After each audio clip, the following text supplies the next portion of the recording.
Však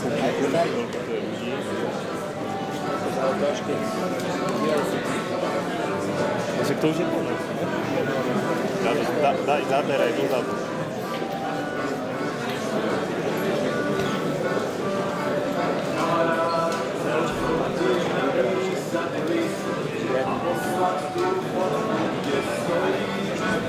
Ja som hovoril Andrejovi Jazrera, že povedal tak do poradu.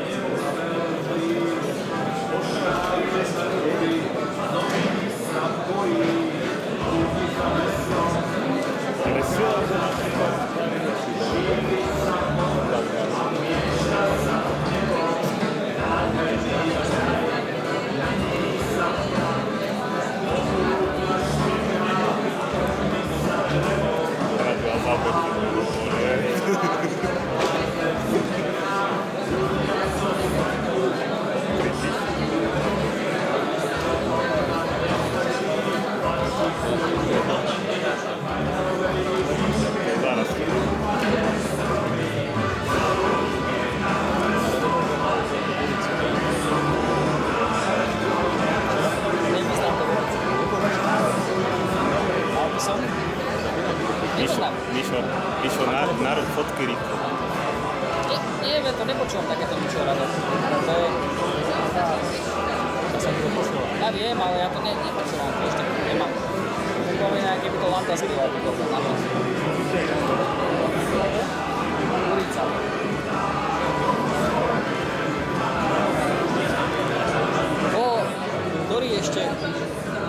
Ktorý ideš voliť okrem neho? Ideš toho Makata voliť? No, asi nie, lebo to je...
Roman. Ja viem.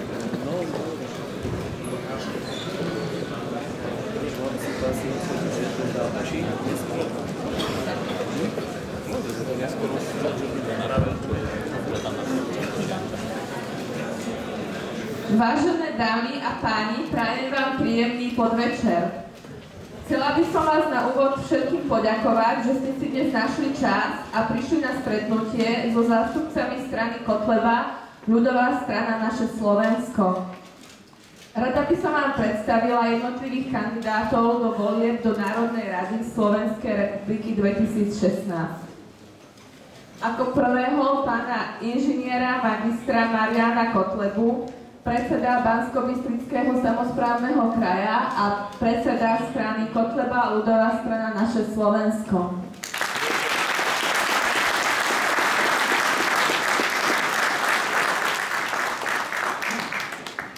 Ďalej pána doktora inžiniera Milana Uhríka, riaditeľa úradu Banskobystrického samosprávneho kraja.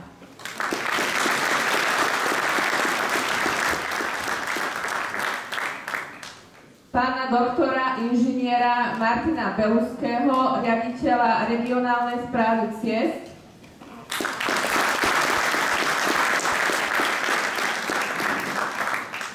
Pána Ondreja Bindera, kresťanského aktivistu. A dovolte mi na záver predstaviť seba. Volám sa magistra Nina Uherčíková a tiež kandidujem za stranu pod číslom 98.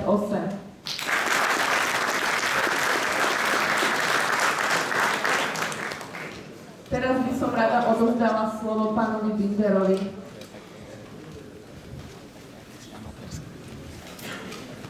Pochválený Boh Ježiš Kristus.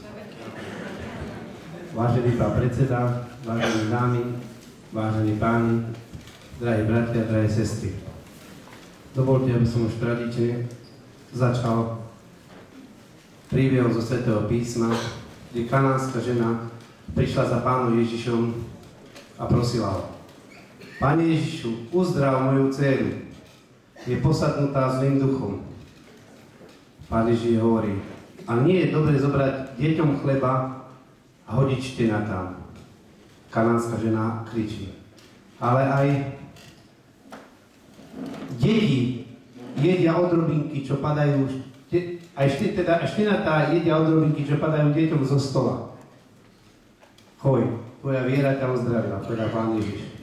Prečo to hovorím? Lebo ja som presvedčený dnes, že my sme tie štenatá, ktoré jedia odrobinky, čo padajú Pánom zo stola. Lebo krajec majú v rukách mamonárske skupiny, krajec dávame utečencom a krajec dávame cigáňom. Ja nie som rasista, ja s cigánmi robím 25 rokov. A je to ťažká práca.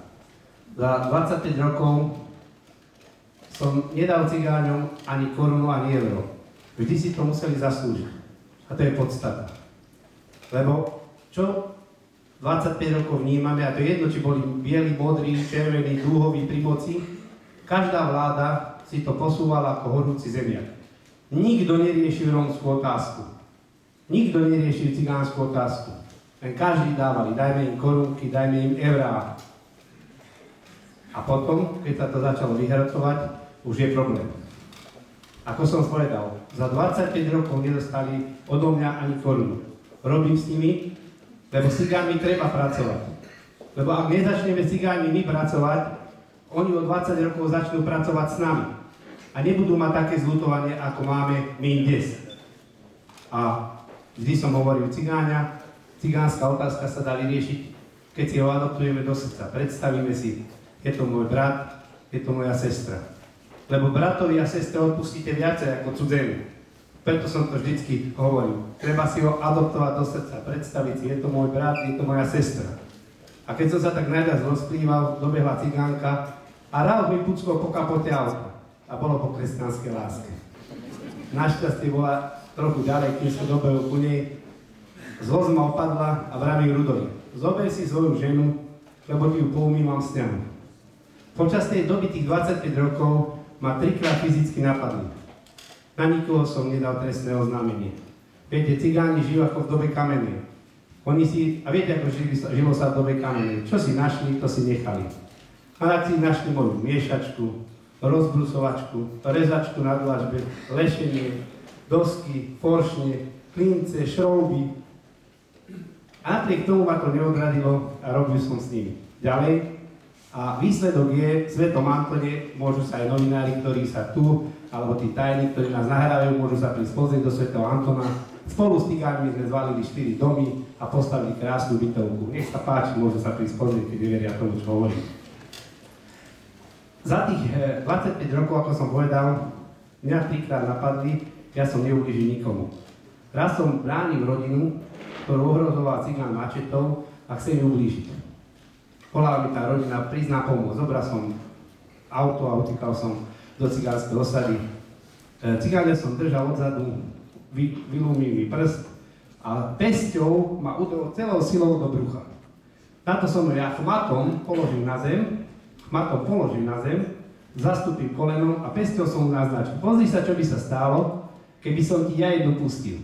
A 2-krát som mu naznačil. A bolo pobyt. Postavil som sa, zobral som rodinu, naložil do auta, odviezol do bezpečia a myslel som, že je vec vybavená. A čo sa nestalo? O 2 mesiace trestné oznámenie. Prišli za mnou policajti a začali ma vyšetrovať. Vy ste toho cigána napadol, vy ste ho uderili, vy ste mu rebra dolámal a strašne dokopal na zemi. A ja som hovoril, že ja nekopem ani zvieratá, ani aby som človeka kopol. Strašne som sa nahneval na to a myslel som, že to je zlý žart. Ale nebol to. A teraz sa vás pýtam, hoci kto z vás, keby dneska povedal, že som ho udrel a zažaloval ma, čo sa spýta prokurátor alebo sudca? Má svedka? No nemá svedka. Tak je to tvrdenie proti tvrdeniu a zametú to pod stôl, ani sa s vama nebavia. Keď to povie cigán, je z toho súdny proces. A toto je pravda, čo vám hovorím. 2,5 roka som sa vláčil po súdach a presviečal som, že som nevinný. Nakoniec ma oslobodili a sudca sa ma spýtal. Cítite sa vinný? Ja som mu povedal, ja sa pocitmi neriadam. Pocitmi sa riadia zvieratá. Ja mám slobodnú vôľu, vieru a rozum. A rozum hovorí, že som v tejto káze poškodený. Pán sudca, vôbec vám nezávidím sedieť na tej vašej stoličke. A viete prečo? Lebo 90% ľudí vám nedôveruje tejto republiky. Vôbec vám nezávidím. On ma nakoniec oslobodil. To bolo veľké šťastie pre mňa, že ten cigán nenašiel jedného svedka. A ešte nevedeli, že budem kandidovať za Kotlebovú ľudovú stranu Naše Slovensko. Lebo keby vedeli, asi dostanem do živote. Prečo to hovorím? Pred 10 rokmi som bol poslancom vyššieho územného celku za Banskú Štiavnicu v Banskobystrickom samosprávnom kraji. To sa diali veci. Z 300 000-ovej faktúry sa vyrobila 300 miliónová faktúra. 11 miliónov korún sme platili úrok mesačne. Nominant bol Milan Murgaš, zakladateľ a člen strany Smer.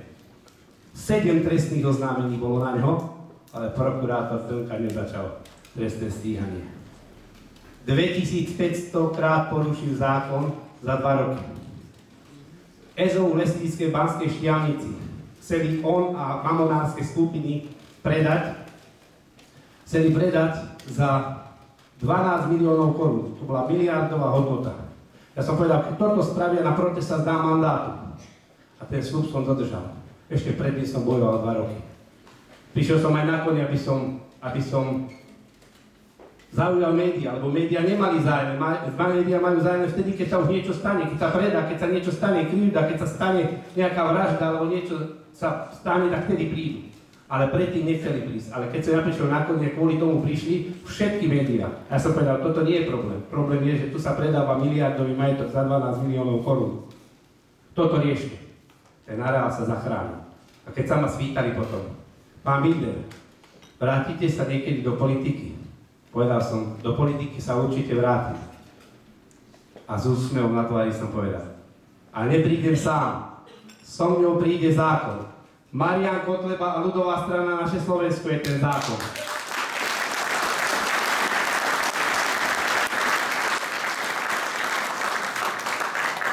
Chcem vás povzbudiť, nestrácajte vieru, choďte voľbám. Nepočúvajte, že nemáme 1%, keby nám mohli ukázať na minus 10, čo máme. Našťastie nemôžu. A už teraz aj zakázali 2 mesiace, teda 2 týždne pred voľbami aj vôbec také preskumy zverejňovať. Mne pred dávnymi rokmi povedali, že syn mi nedožije ani roka, že nemám ani 1%, bol vážne chorý. Mám dilatačnú kardiopatiu srdca, povedali, že transplantácia srdca mu pomôže. Povedali, nebude vám žiť ani 1 roka, ani 1% nedávali. Chlapec žije, má 19 rokov, hráva prvú lígu v hokejbale za Krupinu a jeho srdce je úplne zdravé. Prečo to hovorím? Kotleba ľudová strana Naše Slovensko má číslo 19 ako ten môj chlapec, 19 rokov. A verím, že najbližšie voľby bude mať aj 19%. Nestrácajte nádej, lebo kto nestratí nádej, má vždy nádej. Ježiš Kristus je tá pravá nádej. Ďakujem.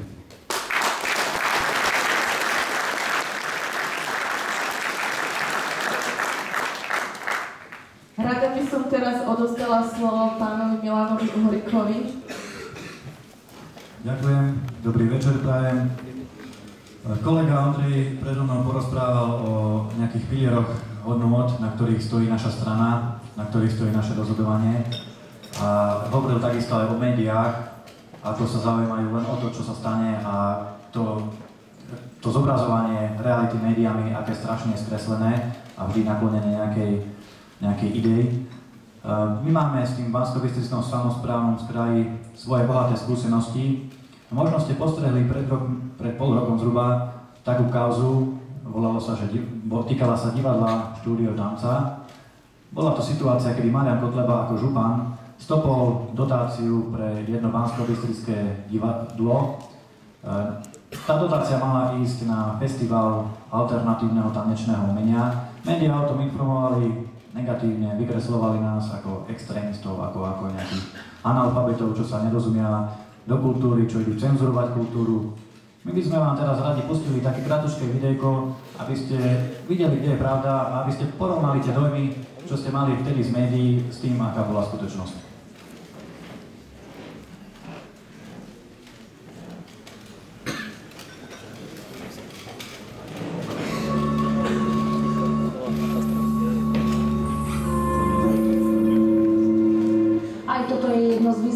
Banskobystrického zoskupenia jedinečné profesionálne tanečné divadlo je trňom v oku banskobystrického župana. Spravte si názor sami na to, že či je takéto niečo pre našu spoločnosť prospešné, alebo naopak, či to vedie k veciam, ktoré majú napríklad na mládež nie celkom pozitívny vplyv. Nepodpísal preto zmluvy na čerpanie dotácií z Ministerstva kultúry. Divadlo tak prišlo o peniaze, muselo zrušiť prestížny festival Dni tanca. Kotleba chce peniaze z grantu vrátiť ministerstvu do konca augusta. Naozaj nám je to veľmi, veľmi ľúto, pretože to bol mimoriadne kvalitný program, hviezdne súbory. Kotlebovi nie je pochutí výber vystúpení ani umelcov. Nepáčilo sa mu predstavenie o mladej fotografke, ktorá spáchala samovraždu, či vystúpenie maďarskej sexuologičky. Divadlo poskytlo priestor aj medzinárodnej konferencii. Ja ako predseda kraja sa odmietam spolupodielať na financovaní tejto deštruktívnej činnosti mimovládnych organizácií. Vedenie divadla sa opakovane pokúšalo o stretnutie s predsedom BBSK, no doteraz sa tak nestalo. Pokiaľ bude vojna so župou pokračovať aj naďalej, vedenie divadla tvrdí, že im hrozia existenčné problémy. Nevieme od septembra do decembra, či budeme môcť zabezpečiť niektoré externé služby, ako napríklad divadelné služby. Divadlo Tanca podporujú aj iní umelci. Koncom minulého týždňa zorganizovali pôreb a do vestibulu úradu priniesli symbolický truhlu.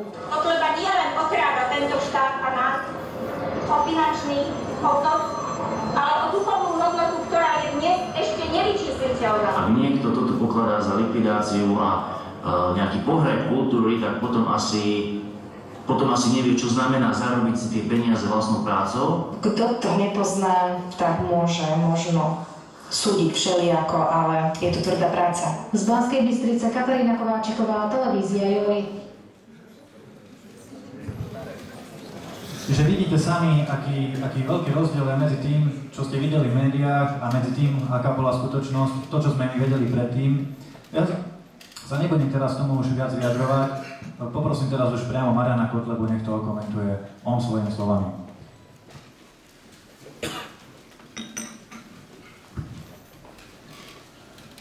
Tak ešte raz dobrý večer do Žiliny.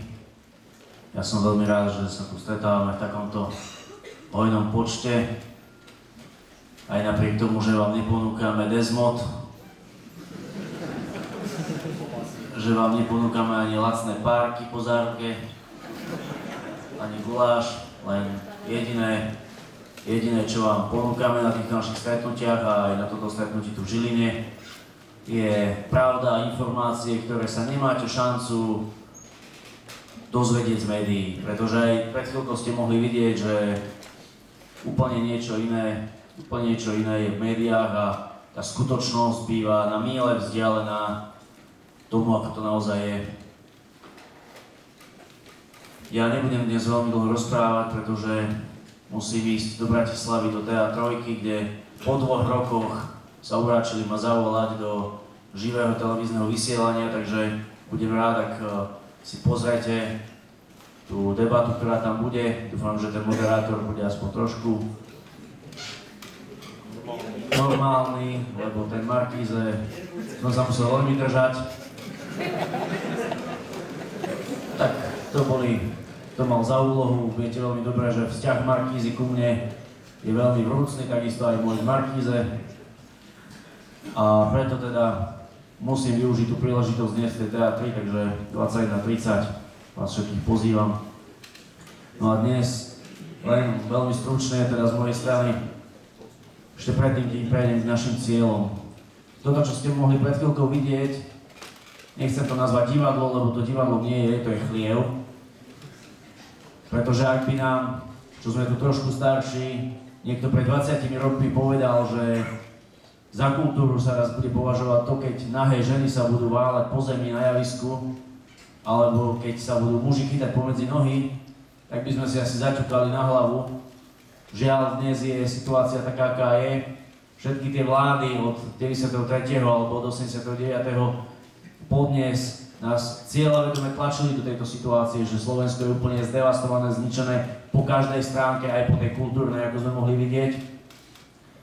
A najhoršie na tom je, že na takéto niečo sa skladáme my všetci. Aj tí, ktorým sa to nepáči, aj tí, väčšina, dúfam, že tu skoro všetci, ktorí máme ešte zdravý rozum a chápeme, že toto je všetko možné, len nie je kultúra. Naša strana je postavená na 3 základných pilieroch: sociálnom, národnom a kresťanskom. Nie každý z tých našich hodnôt alebo z toho nášho presvedčenia, z tých pilierov nášho programu, našej strany sa musí dotýkať vás, všetkých, ktorí ste tu. Niekto je možno menej národne cítiaci, aj keď tu v Žiline asi nie. Niekto to možno menej s tým kresťanstvom tak cíti a niekto tie sociálne hodnoty možno vníma trošku inak, ale všetkých, ktorí sme tu, vás aj nás, ktorí sedíme tu vpredu, sa jedna vec dotýka úplne rovnako. Dnes na Slovensku sa nedá žiť z lásky ani zo vzduchu, všetci žijeme z nejakých peňazí. Peniaze sú potrebné na jedlo, na bývanie, na všetko. A hlavne tá finančná stránka je zaujímavá ohľadom tohto divadla, čo ste mohli vidieť pred chvíľkou. Krajskí poslanci za klub Smer KDH, aby som to nemusel stále opakovať, tak vám poviem na začiatku, že Smer a KDH to je vlastne jeden klub u nás v kraji, to sú ako jeden muž. Takže Smer KDH tomuto kvázi divadlu odhlasovali ročný rozpočet vo výške viac ako 160 000 eur. 5 miliónov slovenských korún na takýto chliev. 5 miliónov korún aj z vašich daní, pretože krajský rozpočet je v veľkej miere plnený zo štátneho rozpočtu a na ten štátny rozpočet sa skladáme všetci.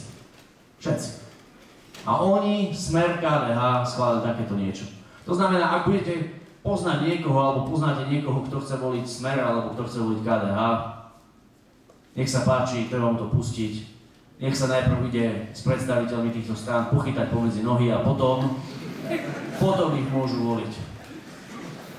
Pretože žiadna normálna strana by na takéto niečo peniaze dať nemohla. Ja ako župan som proti tomu bojoval, koľko sa dalo. Žiaľ, Smer KDH má väčšinu v našom zastupiteľstve, prelomili moje veto a peniaze na to dodali. Čiže keď počúvate z úst predstaviteľov vládnej strany alebo vlády, že na to nie sú peniaze, na to nie sú peniaze, na to nie sú peniaze, tak vždy si uvedomte, že na takéto veci peniaze sú. Lebo dnes je to celé pomílené. Dnes sú tie priority úplne naopak. A o tom je naša strana. My nechceme nič iné. My naozaj nechceme nič iné, len dve veci. Aby konečne znova na Slovensku bol poriadok a spravodlivosť. Taká normálna sedliacka, čo každý si poviete, toto je správne, takto by to malo byť. A aby zákon začal platiť pre všetkých rovnako. Pre cigánov rovnako ako pre bielých, pre zbohatlíkov, privatizérov, zlodejov z vlády, rovnako ako pre normálnych ľudí, ktorí sa živia svojim buď malým, stredným podnikaním, alebo ako zamestnanci svojimi rukami, svojou hlavou a žijú z nejakej výplaty. Nič iné nechceme, len aby zákon začal pre všetkých platiť rovnako. A preto sme extrémisti, fašisti, môžete si doplniť, čo len chcete, čo na nás v médiách dajú. A ten dvojitý meter neplatí len dnes na bežných občanov, ale aj na politické strany a na výsledky našej práce. O nás ste mohli počuť iba v zlom. Vo všetkých médií iba v zlom. V dobrom nič. Výsledky práce žiadne. Nikto vám nepovedal, že po 2 rokoch, odkedy som nastúpil do úradu, je Banskobystrický samosprávny kraj s najlepšou finančnou kondíciou zo všetkých samosprávnych krajov.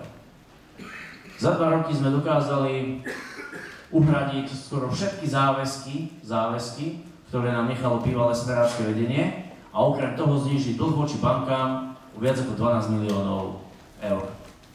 To ste asi niekde v Markíze, v Jojke, v Teatrojke.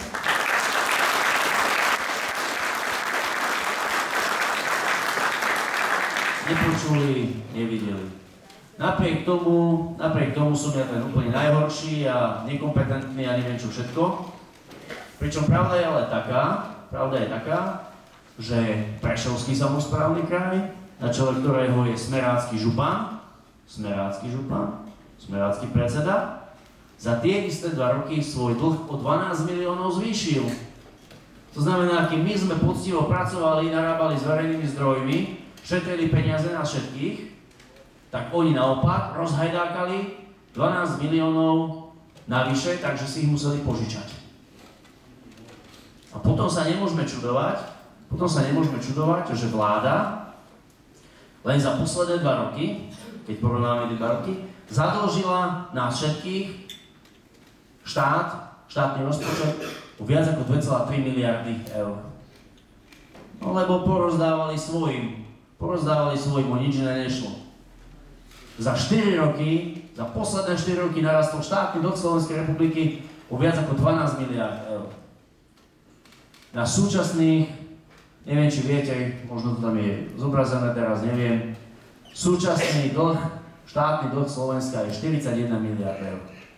To znamená 7 500 eur na každého jedného, ktorý ste tu, na každého jedného, ktorého poznáte, na tohto malého chlapca, ktorý tu sedí predo mnou v červenej mikine, na všetky patolatá, ktoré poznáte, na dvojročné deti, proste na všetkých.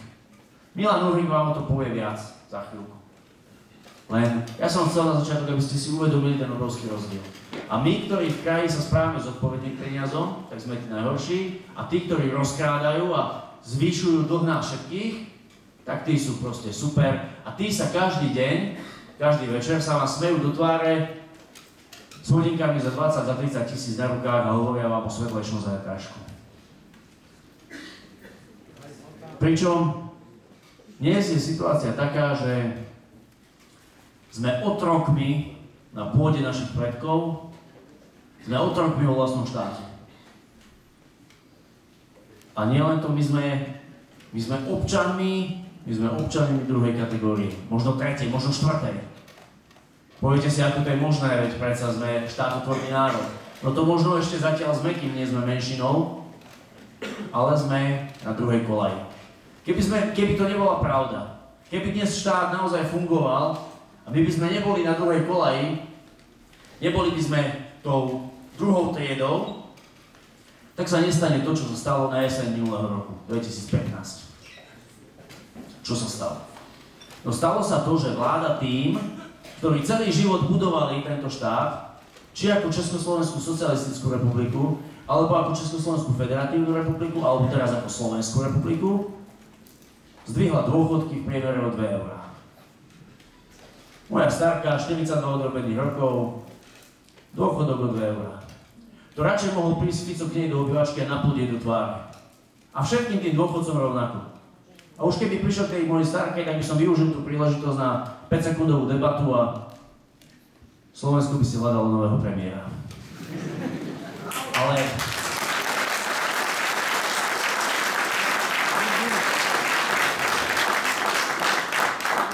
Ale nie to som chcel povedať, lebo dúfam, že teda po voľbách si budeme hľadať nového premiéra spoločne. Ale inú vec som chcel povedať. Tí, ktorí celý život budovali tento štát, vďaka ktorým je možno postavený aj tento hotel, tých si vláda ohodnotila na necelé 2 eurá, to znamená 55 korún, 57. A tí, ktorí pre tento štát nikdy nič nespravili a vozia ich sem po tme lietadlami, vlakmi, hovorím o imigrantoch, tak na tých, na každého jedného dáme mesačne 1500. Čiže tí, čo pracovali, sú hodní 2 eurá. Tí, čo nerobili a nič dobré nikdy Slovensko s nich mať nebude, tak na tých dávame 1500. Lebo musia mať zadarmo ubytovanie, stravu, zdravotnú starostlivosť a ešte vreckové. Ale vláda nám hovorí, chránime Slovensko, robíme pre ľudí. Pre ktorých ľudí sa pýtam? Pre ktorých ľudí, keď tí, ktorí pracujú, sa majú v podstate z roka na rok horšie. A na druhej strane je tu obrovská skupina ľudí, ktorí nikdy nerobili a majú všetko zadarmo. Majú všetko zadarmo. Či sú to tí imigranti, ktorých je čoraz viac, len v Gabčíkove už je viac ako 600. Najnovšie posily boli dovezené do Humenného, chystá sa nový tábor v Nitre, Malackách, neviem kde všade ešte, ale máme tu ešte aj obrovskú skupinu cigánskych príživníkov, ktorí sú taktiež pred nami v tomto štáte. Pretože, jednoduchý príklad, vy si platíte odvody zo svojej mzdy, do svojho podnikania. Idete k doktorovi, za všetko si musíte doplatiť. Za všetko. Za všetko. A ten, ktorý si nikdy žiadne odvody neplatil, tak ten príde a má všetko zadarmo. Ja sa pýtam, kde je tu nejaká spravodlivosť v tomto štáte? Dokedy sa chceme iba pozerať do zeme a myslieť si, že sa to nejako zlepší, že bude lepšie, že už to predsa nemôže dlho takto trvať. Keď nad tým porozmýšľate, tak si uvedomíte, že ak sa nič zásadne nezmení, tak to bude už len horšie. A tú potrebu radikálnej zmeny už priznali aj na ministerstve financií pred 2 alebo 3 týždňami, kedy povedali, že ak do 10 rokov Slovensko niečo nespraví so svojou ekonomikou, tak nás čaká štátny bankrot. Štátny bankrot znamená, že Slovensko dnes nebude už vládať splácať ani úroky z úverov. Ani úroky z tých 41 miliárd. Nie sú len tie úroky 1,2 miliardy ročne. O 10 rokov to môže byť 2,5 alebo 3 miliardy. A potom naozaj už budeme otrokmi k našej zničenej krajine, lebo prídu zahraniční bankári a zoberú si, čo budú chcieť. A nikto sa jej nepostaví. Lebo štát už dnes nefunguje. A ja už naozaj veľmi skrátke vám chcem povedať, že s tým Slovenskom je to dnes naozaj veľmi zlé a my sme tu dnes preto, lebo si uvedomujeme, v ľudovej strane naše Slovensko si veľmi jasne uvedomujeme, že nadávaním doma pred televízorom sa nič nezmení. Ani tým, že budete v krčme búchať, alebo budeme v krčme búchať pesťou po stole pri pive, tým sa tiež nič nezmení. Jediná cesta, ktorou môžeme zmeniť ešte veci, ktorou môžeme zachrániť Slovensku, sú tie voľby. Preto sme tu, preto sa snažíme v chodiť nielen pred voľbami, ale celý čas po Slovensku a otvárať ľuďom oči. Pretože my nechceme byť tí, ktorí sa raz budú hanbiť a pozerať sa od hanby do zeme, keď sa naše deti, naši vnúci spýtajú: oco, mama, starý otec, stará mama, čo ste spravili preto, aby sme vo vlastnom štáte neboli menšinou? Čo ste spravili preto, aby si tu zahraničné korporácie a banky nezobrali všetko? Našu prírodu, ktorú nám Boh dal, ktorú nám dal takú, že máme najkrajšiu krajinu na svete. Čo ste spravili preto, aby Háve neznásilnila moju sestru? A my nechceme byť tí, ktorí sa budú naozaj len pozerať a nebudú mať odpovede na tieto otázky, prirodzené otázky detí, ktoré chápu veci a nevedia, že čo sa už nepatrí spýtať. A keď sledujete tú situáciu, ktorá je dnes v Európe, už sa nehrá o fazulky. Už sa nehrá o fazulky, už sa hrá o prežitie národov, o prežitie Európy. Slovensko je dnes vo veľmi zlej situácii. Nie sme suverénny samostatný štát. Možno si poviete tvrdé reči, Kotleba tu rozpráva. Bol by som veľmi rád, keby som to hovoriť nemusel. Žiaľ, je to pravda. Ako župan som naučený mať všetky svoje veci podchytené, podložené, tak, aby som ich vedel zdôvodniť. A tie dôkazy týchto tvrdení vám poviem aj tu. Celá tá likvidácia Slovenska, na ktorom kedysi sme všetko mali a všetko tu fungovalo, na špičkovej úrovni zdravotníctvo nás závideli na západe, mali sme poľnohospodárstvo funkčné, mali sme nejaký ten priemysel, ktorý tu fungoval, keď neprišiel Havel a všetko nám to nezničil. Mali sme armádu, mali sme školstvo, proste fungovali veci. Likvidácia Slovenska začala v roku 2004. Po tom nešťastnom vstupe do Európskej únie. Najprv nám vraveli, že nie sme ekonomicky rozvinutí, potom, že nie sme dostatočne demokratickí. A možno si pamätáte, čo bol Zlatý klinec, keď nám povedali, že ak chceme vstúpiť do EÚ, musíme odstaviť druhý blok jadrovej elektrárne Jaslovské Bohunice, do ktorej sme dali vtedy do rekonštrukcie viac ako 20 miliárd slovenských korún. A tá elektráreň mohla fungovať v pohode ešte 15-20 rokov. Zradná vláda to spravila, normálna vláda by to nikdy spraviť nemohla. A Slovensko sa v priebehu pár mesiacov stalo závislým na cudzej energii. Dnes je situácia ešte horšia. Dnes nie len, že časť energie dovážame, ale ešte aj za tú, ktorú vyrábame na Slovensku, platíme talianským firmám. Úplne sme stratili energetickú sebestačnosť. Ale tie veci išli ďalej. Po strate energetickej sebestačnosti prišla strata potravinovej sebestačnosti. Postupne účelovo naschvál zlikvidovali poľnohospodárstvo, ktoré na Slovensku bolo na špičkovej úrovni. V poľnohospodárstve robilo rádovo 10 000 ľudí. Dnes namiesto toho robia stovky ľudí, ale v obchodoch. A tí, ktorí robili v poľnohospodárstve, buď majú náhradnú prácu, ak majú šťastie, alebo sú bez roboty. A výsledok je taký, že namiesto kvalitnej slovenskej strávy si chodíme kupovať humus do Billy, Kauflandu, Teska, Lidla, Hypernovy, kde len chcete. Poľské zemiaky, talianské jablká, írske hovädzie mäso, holandské, nemecké, chemické jogurty, ktoré keď vyložíte na 2 týždne na slnko, tak sa im nič nestane, lebo chemické zlúčeniny sa nekazia. A naše deti to jedia.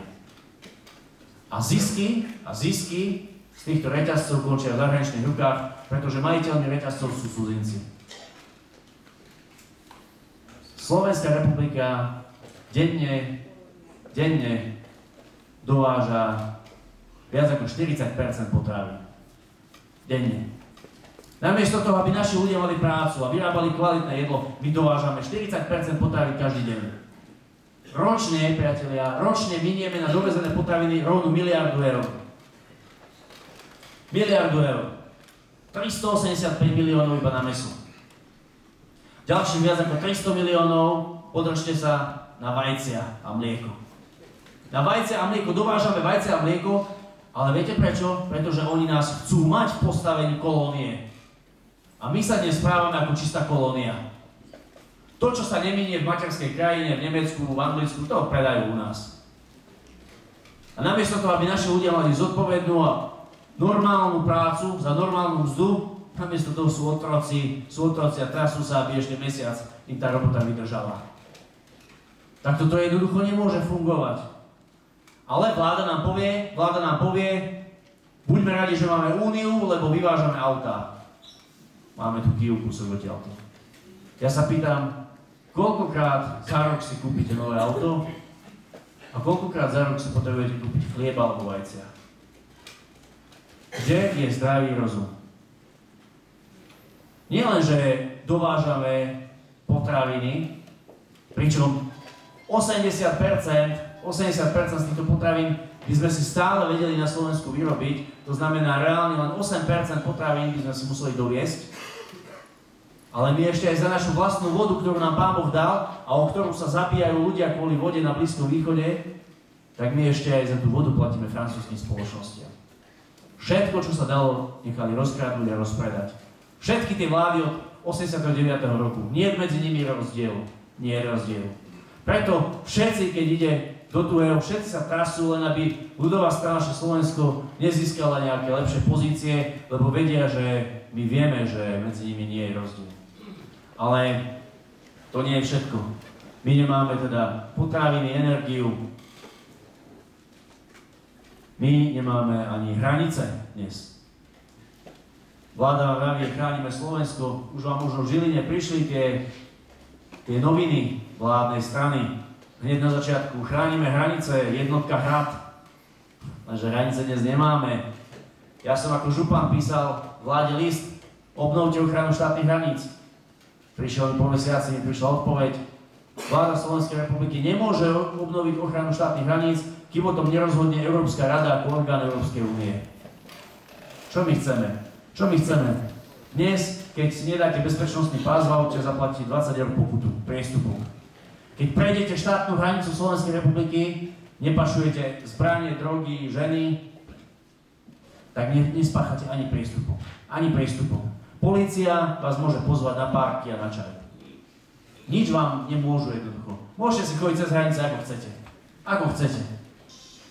Tam nás dostali.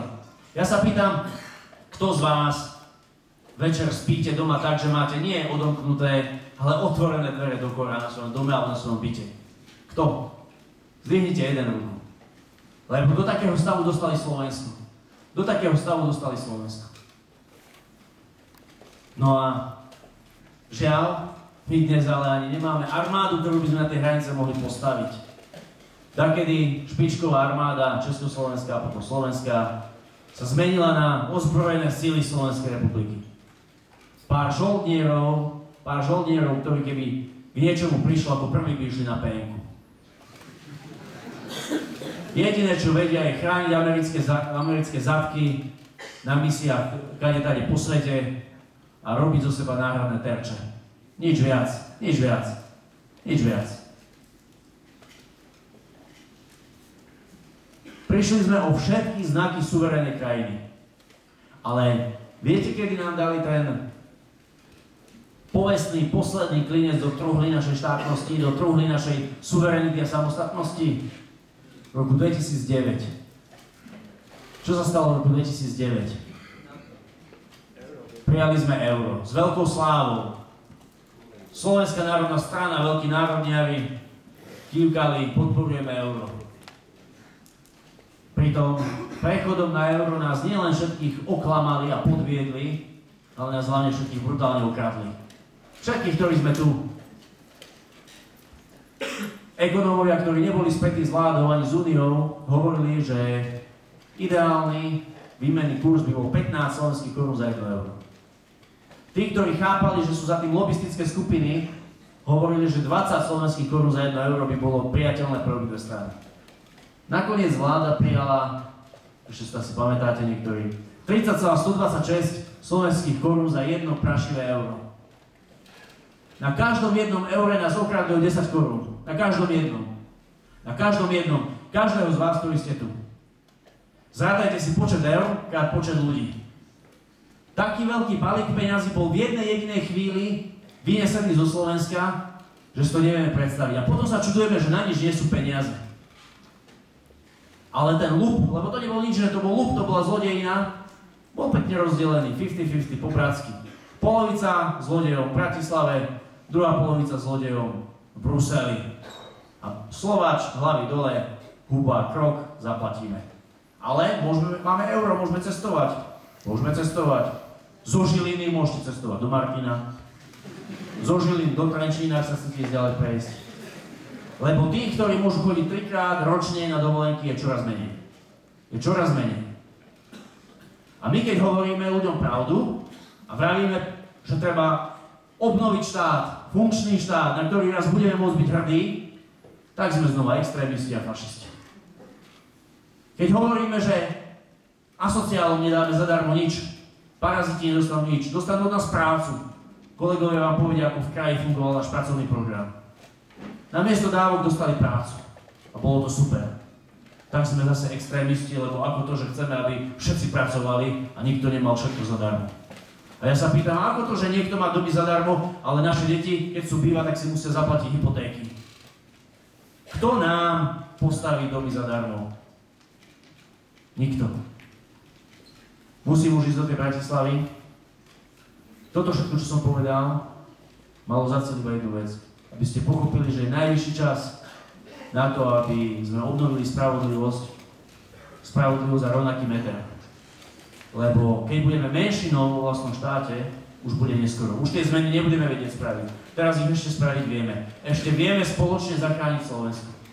Ale nie pre nás, ktorí sme tu trošku starší, nie pre nás, pretože nás už čaká iba práca. Ale pre naše deti a našich vnukov. Pre tú mládež, ktorá je aj tu dnes, aj sú rád, že toľko mladých ľudí, ale ešte aj pre tých, ktorí sú možno nenarodení, pre tých, ktorí majú dnes 2 roky. Lebo tí dnes o sebe rozhodnúť nevedia. Za tých musíme rozhodnúť my, pre tých musíme Slovensko vybojovať my, lebo nikto iný to neurobí. Od 89. prešlo strašne veľa času a ukázalo sa, všetkým to bolo úplne ľahostajné. Takže z mojej strany na dnes toľko, ja vám veľmi pekne ďakujem za pozornosť, už som to pretiahol, musím letieť do tej Bratislavy. Držte palce v teátroch a budem rád, keď budete tam spolu so mnou. Ďakujem pekne, dovidenia.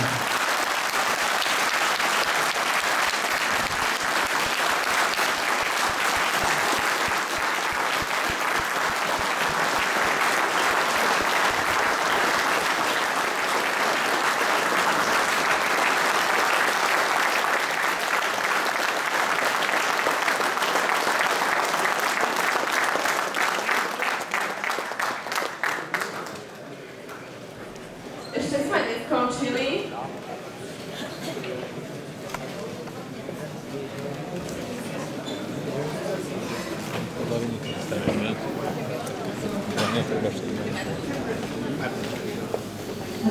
Rada by som odozdala slovo pánovi Martinovi Beluskému.